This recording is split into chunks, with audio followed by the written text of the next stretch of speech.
Welcome back to Mark Holbus Vlog, everyone. Thanks for joining in on this wonderful, wonderful day. Today, I'm going to change it up a little bit. I've made videos similar to this in the past, but we're going to talk about specifically the Jag F Type and how I feel about the failure rate. Things that are going wrong with these cars, things that I've experienced, or things that I've learned from reading the forums. I mean, I read the forums a lot. I see each and every one of you guys out there talking about different failures. So I'm just going to summarize this because for people shopping, looking around for an F Type, maybe they're thinking about buying one, and I do suggest buying one if you've ever been thinking about it. Don't think twice. They're hard to find, and actually they're as good as you would think they are. But I'm going to let you know what some of the key areas that I've experienced personally, things that I've had fail on me, and also things that I've heard a lot of you guys out there on the forums talk about that have failed as well on for you. So I know I'm going to miss some things, but this hopefully will provide a great comprehensive list for those of you who are maybe shopping for one of these Jags and F Type, or maybe thinking about, hey, maybe that's your next car. I want to share that with you, and then hopefully hopefully it allows you guys a great opportunity to make the right decision, whether it's the car for you or not. Now, let's not forget these issues that I'm going to talk about are really not all that common for the most part. Most of these problems I'm talking about, or I'm going to talk about, are relatively low volume numbers. They're consistent enough we're talking about, but a lot of them aren't all that serious. So I'm going to share that with you. So let's get into the drive. Let's go.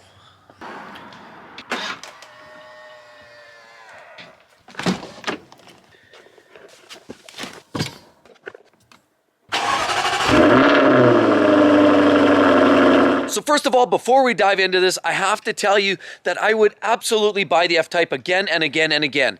Even though I'm going to share with you a whole list of different things that I know of that have either happened to me or I've heard about or read about, I want to share all of that and summarize this in one video. That doesn't mean I would not buy this car. I absolutely would again. And I would also potentially recommend you get one with warranty if you can. But with that said, I mean, any car is repairable. You just either you have to have a little deeper pocket and wallet to support it, or you just have to be able to do some of your own wrenching. But nonetheless, just because my car eventually runs out of warranty, it does not necessarily trigger me to sell it, because I love this car, and I think I know there's no other car I'd rather have at this point for a daily driver. But let's talk about this. I'm just going to rip through this and talk about some of the key issues that I've experienced. Number one, we'll start with the Jag In Control app that you install on your cell phone. And I've had that installed originally, and it gave me the capability of starting the car remotely, as well as monitor its track its kind of its routing and all of that. It also gives you the fuel and the temperature and all of that good stuff. You're able to adjust your internal vehicle temperature on the fly. While it warms up, it can adjust automatically. So it provides a lot of great things, but unfortunately mine stopped working. I didn't try to reset it. Well, I did once. It didn't really work, so I didn't even bother pushing the matter. I got more important things than trying to spend, an afternoon trying to get an app working. But I don't know if it's working or not, but I did find that stopped working. And it happened around the time that the firmware was updated. Now, that was a key problem, and I have to mention to you guys. So I'll show you all about the firmware issue that I had, actually. Open the door. Let's take a look inside. And as you can see, we have the infotainment system here. Of course, it's blanked out right now, but that actually has software that actually allows it to run properly. That had to be updated. The dealer actually told me it needed to be done. So when they went to do it, it wouldn't work. They said the software wouldn't upload, and there was a problem with that, so they had to change the SIM card, and I believe that's accessible down here somewhere. They had to dig down in here, and so they had to replace the SIM card in here, try to re-upload. They said they uploaded the data for the new revised settings or firmware for the infotainment. So I assumed it was all good, and to be honest, probably a month later, I went to use my navigation, and that stopped working. It said I needed an updated SIM card. So guaranteed I'll be taking the car back to the dealer very, very shortly, because for some reason something didn't work. And the problem was, when they changed that SIM card, the car sat at the dealer for a week. They had to order it in from somewhere. I don't know where, but it took a week. Sure, they gave me a loaner. That was great, but unfortunately, my car was out of service for about a week, waiting for this ridiculous little SIM card just so you can write the logic and the new software firmware onto the SIM card. So that was a problem, and from what I understand, that's a very common problem with a lot of the Jaguars, not just the F-Type, but that is something to think about. And on top of it, you've heard on a lot of different forums that people talk about the dealer just taking it on themselves to update your ECU, all of that TCU, ECU software, and changing the exhaust sound and the tone that comes out of the exhaust as a result of changing software, because a lot of that pop-pop, snap-snapple that you get out of the exhaust with these cars is a result of the way that's tuned and the software that kind of the software actually activates that by pumping a little extra fuel into the exhaust on overrun and allows it to go pop, pop, bang, bang, and that's the sound that we all love. But unfortunately, dealers are taking it upon themselves to just go ahead and change that firmware, and I would suggest absolutely stop them in their tracks. I won't share with you that today, the actual firmware edition, but that's something. If they're going to ask you if it's time to upgrade your firmware or your software for your computer, absolutely, I would decline it at all, if at all possible, because there's lots of comments about people losing the great sounds that we grew to know and love with these cars. Now, another problem I've had with this car is actually the auto shut-off. Here, let me show you. When you go in here, you'll notice on the F-Type, you actually have the auto shut-off here, which is this button right here, which is the A and the circle.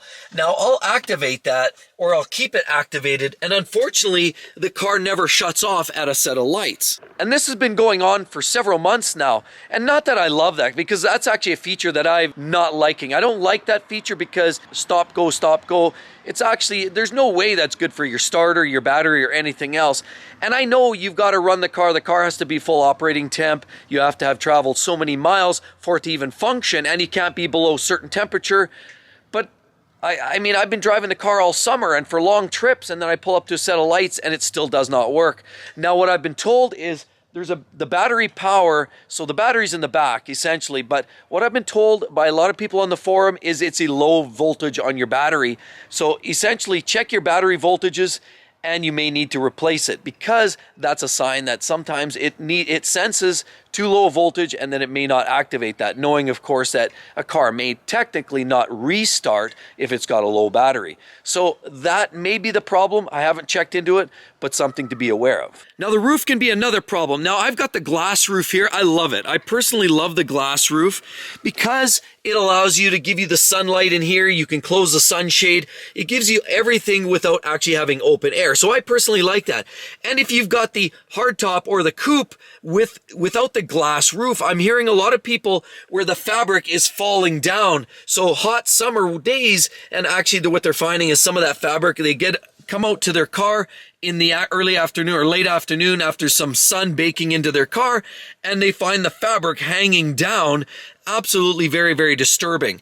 But with the glass tops, that's a problem too in some cases. Now, I love it personally, but I've seen a few cases on the forums now where they take a rock to the glass top, and that usually results in a $6,000, $7,000, or $8,000 bill to replace that. Hopefully you've got insurance to cover you, otherwise you're paying a lot of money for that. And of course, I've also heard a lot of problems with people with their convertible roofs, where the convertible roof doesn't actually function properly, or it's starting to leak. And I think that's a common phenomenon. Any British car from the 70s and 80s, you can appreciate they're going to leak water eventually. The worst part is, as they age, they're going to get worse and worse. Now, nothing beats a convertible ragtop Jag with the roof down and the sun shining, listening to the roar of the engine. Absolutely, probably the best experience from the driver's seat that you can probably wish for.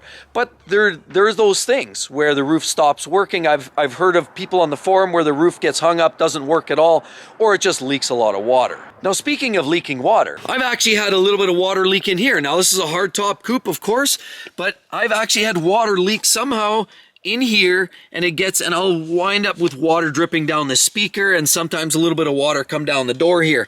Now, you'll look at these rubbers, and they're very convoluted rubbers, and they're very unique. I would imagine it'd be very expensive if you had to replace these rubbers. And of course, there's a lot of very expensive rubber that goes all the way around. How about all this strange contoured rubber? This is not your standard garden variety Dodge pickup truck rubber.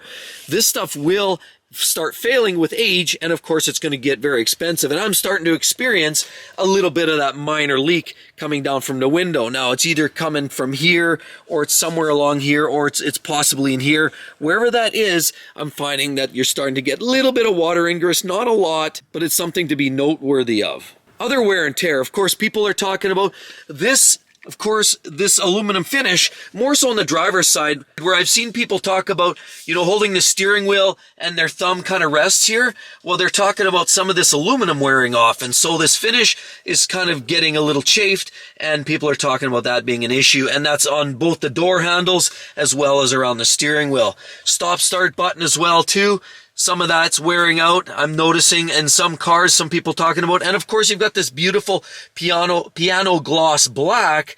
And I've seen my cars holding up well. If you take care of it, it'll do fine. But I've seen cars that were neglected, and this turns into utter hell because it scratches very, very easily. So watch out. Make sure you take care of this. And, you know, just it is sensitive. There's some areas in this car that are definitely a little more sensitive than other cars. They don't necessarily wear as well. Seat bolsters are another issue. Mine aren't bad. They're holding up quite well. I actually did a little touch up there a couple weeks ago on the driver bolster because it was scuffed just on the piping. But overall, very minimal wrinklage, but that is another area you'll find in some of these cars. And because of the aggressive bolstering here, you'll notice a lot of times people that get in and out aren't as careful, so that's a common area for these vehicles. Also, a lot of people talk about lots of squeaks and rattles. Seats, as they move around, you'll notice the seat, it actually starts to make some noise, and it's not uncommon to hear people talk about squeaks and strange noises coming from the bulkhead and the back of the seat. If you have the seat all the way back, you can certainly get a little more of that noise as you get some rubbing action going on here. Now, another one I'm looking at, and I'm seeing it a little bit on forums starting to show up now, and I'm experiencing the same issue, and it's on the rear brake calipers. Let me show you the fronts first of all. And if you look at the front brake calipers, they're absolutely beautiful. High gloss, they show well. My car's got almost 60,000 kilometers on it now, and they still look like they're almost brand new. Just need a little polishing, but they're in really, really good shape. But then when you look at the back, and we look down here, what about those? These back calipers are getting a little porous, and they're fading, and they're actually losing some of their gloss there. So the back calipers are a known issue where people starting to see them fade away and start just looking really, really ugly. So that's a common area. Some people are saying warranty will take care of that, but I'm not so sure. I think a lot of dealers are going to push back on that. You can try for sure. And I've also seen online where people use sort of a self-leveling paint on there that's rated for the higher temps. That works really, really well. I may try that at some point. Also, I've noticed these wheels. I love these wheels. I've got the blade wheels, carbon fiber blades here, of course. Beautiful. But what I've noticed on this matte finish, very susceptible to little chips. Like I'm getting little rock chips throughout. So the car definitely does sustain collateral damage just from the roads. I mean, you get a lot of collateral damage, rock damage in this area from off the wheels. Even before I put the spacers on, this area just gets hammered with rock coming from the front. I would always suggest putting 3M or paint protection film along that bottom all the way up to here as a bare minimum to protect that area. The rocker as well as this sole section, cover that up, paint protection film. It's going to help you for the long run. Now, one thing I haven't experienced personally, but I've heard people talk about it, the exhaust valves, either they lock closed, locked open, and either they stay too quiet or they stay too loud. And some people pull that magic fuse so it opens the valves 100% and you get full noise. But unfortunately, the exhaust valves are a common area that they get jammed up, gummed up, and sometimes they can fail. Now, another issue is the rear differential is commonly known that sometimes it pukes out oil. Now, a lot of times when you idle your car cold, the way the exhausts are contoured, you'll notice they actually aim down and they're meant to flood back. So any of the residual carbon and humidity and condensation that comes out of the exhaust spills back and pours out underneath the car and not out of the exhaust tips. So sometimes people get a little bit confused with that and they think that it's oil, but a lot of times it's just carbon dripping back from the exhaust, and you'll wind up seeing that down below the car. But that's not the issue. The issue we're talking about is the rear differential, which is electronic. It's sensitive, very, very good. It works well, but it can overheat very easily. And unfortunately, if you don't do maintenance on it regularly, it can lead to premature failure. And unfortunately, even the recommended manufacturer directions on the amount of and frequency of oil services on that, I don't think it's really adequate. But anyway, let's take a look. So under there, your rear differential is definitely something you want to maintain more often than not. Now, another thing I have to note, look at this muffler right here. We got some corrosion there. We've got some corrosion down on the pipes as well. And then if you look, some of these steel cross members, they're actually a plain old carbon steel. they start to corrode. That's a commonly known issue with these cars, and unfortunately, Jaguar just didn't learn. They didn't put a higher grade material in there, and it's lower grade quality product, and it ends up corroding and rusting. So it turns out, it's like everything, right? Supply chain. Every manufacturer looks ways to cut costs, and I think Jaguar did that.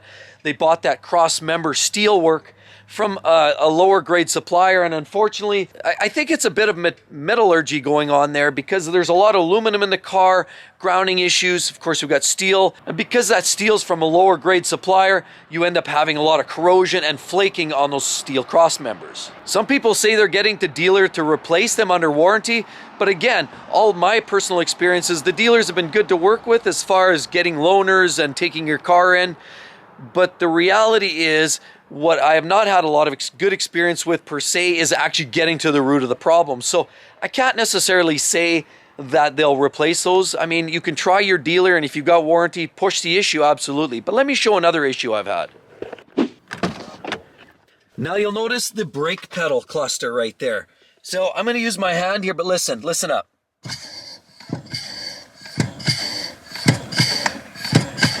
Hear that squeaking? That's right.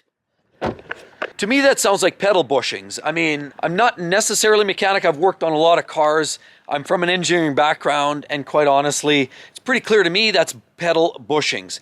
I've taken the car in now 3 times to the dealer. They've looked at it. Oh, we've lubricated it. It's good. Yeah, it's good for about 2 weeks. Not even. The first time it was good for about around the block. I took it back in. The second time they addressed it, actually, they must have greased the crap out of it because it sounded okay for a short while.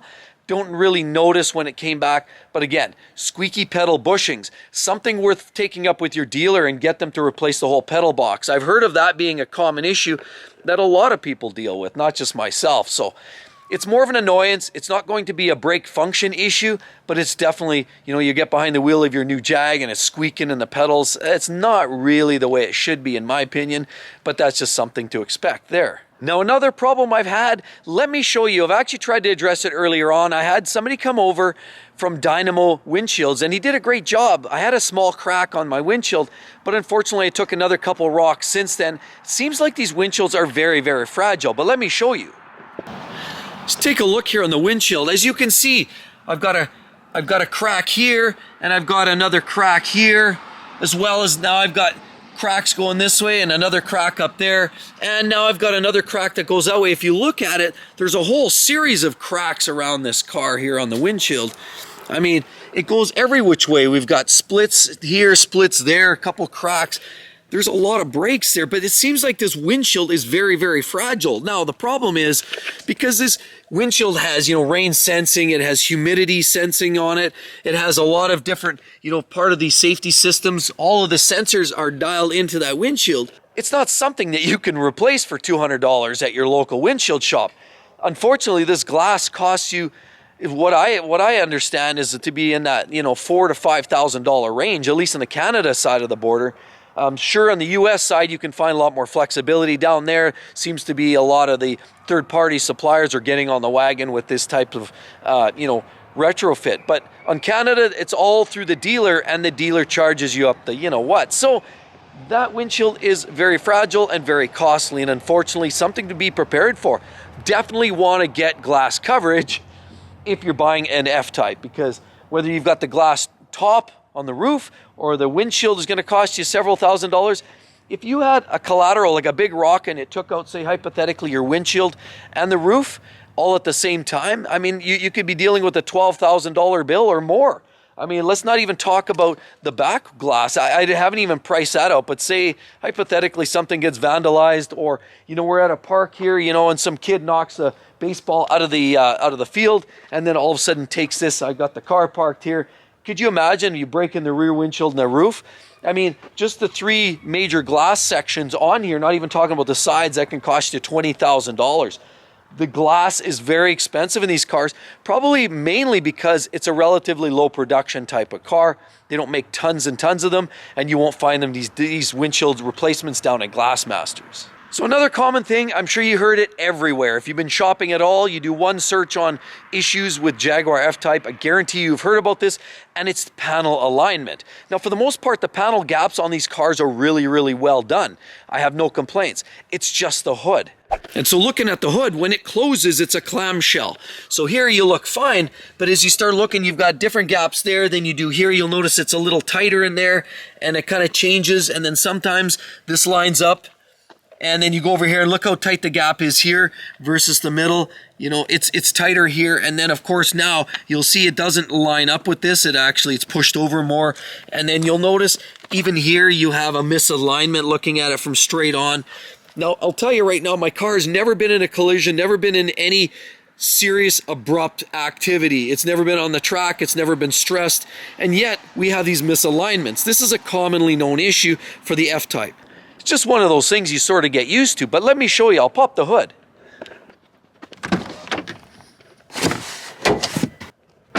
Right there, you just lift her up like this. And it seems like every single time you reclose the hood, it seems to change a little bit. It adjusts itself. Now, there's numerous adjustments that can be made on there. This isn't the DIY, but just so you know that you can make some adjustments, but it takes a lot of tinkering to do that. But anyway, let's take a look at that. There is a specific way to close that, and I'll show you that before I'm done here. But let's talk about some of the problem areas under the hood of this car. Now you hear of different people talking about the V6s seem to be more afflicted with catastrophic engine failures. Now, it's not exclusive. I've heard of V8s, I've heard of V6s blowing up, like literally catastrophically failing, and Jaguar usually just replaces the whole engine. But that has been known. That's been going on out there. Not lots, not in mass numbers, but there have been engine failures that you're hearing about. Other issues that you'll find though, typically, this is the supercharger right here, and on the front end you have the snorkel to the pulleys. Well, of course, it's that snorkel, it gets loose, it starts rattling, and people complain about rattling noise under the hood, or banging or clunking. That's often what's going on. If you're hearing this weird rattly noise up front, often you've got an issue with the supercharger, the snorkel. Now, in itself isn't the worst repair.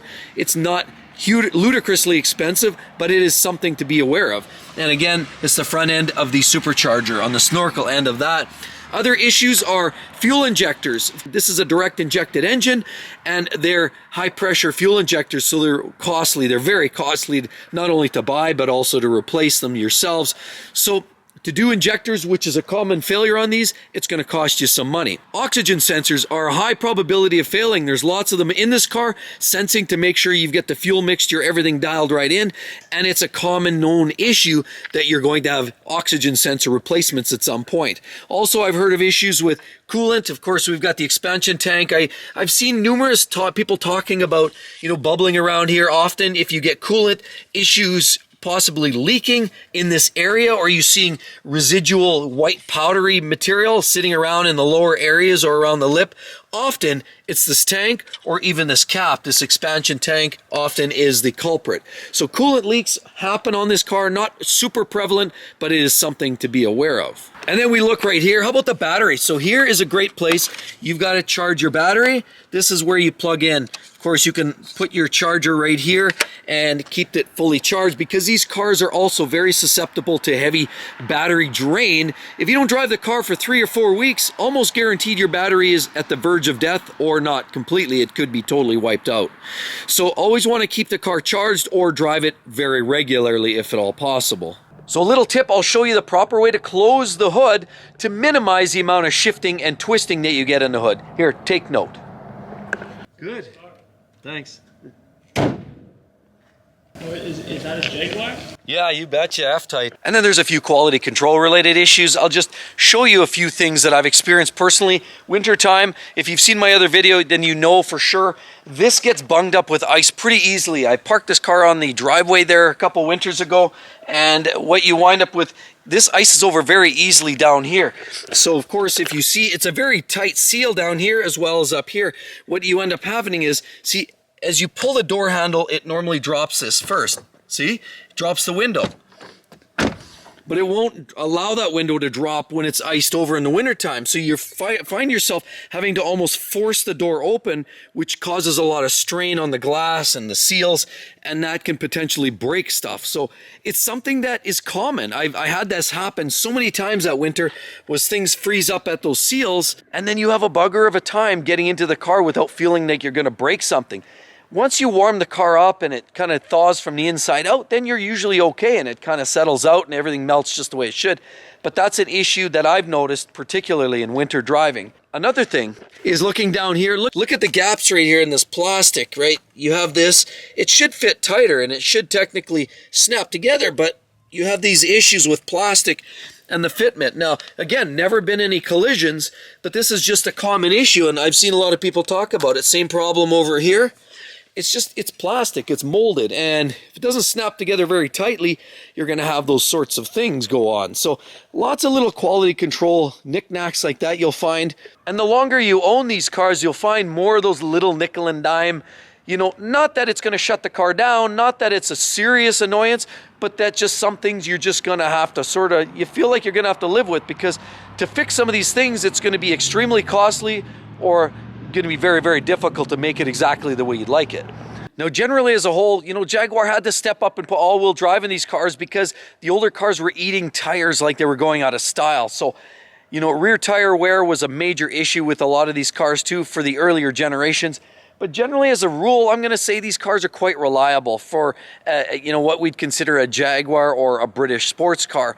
They're actually very, very good. The ZF automatic transmission is bulletproof. That's the 8-speed, absolutely ruthlessly reliable, and actually predicts every one of your driving maneuvers. It's also shifts very, very quick to the tune of about just under 200 milliseconds. What does that mean? It's fast, period.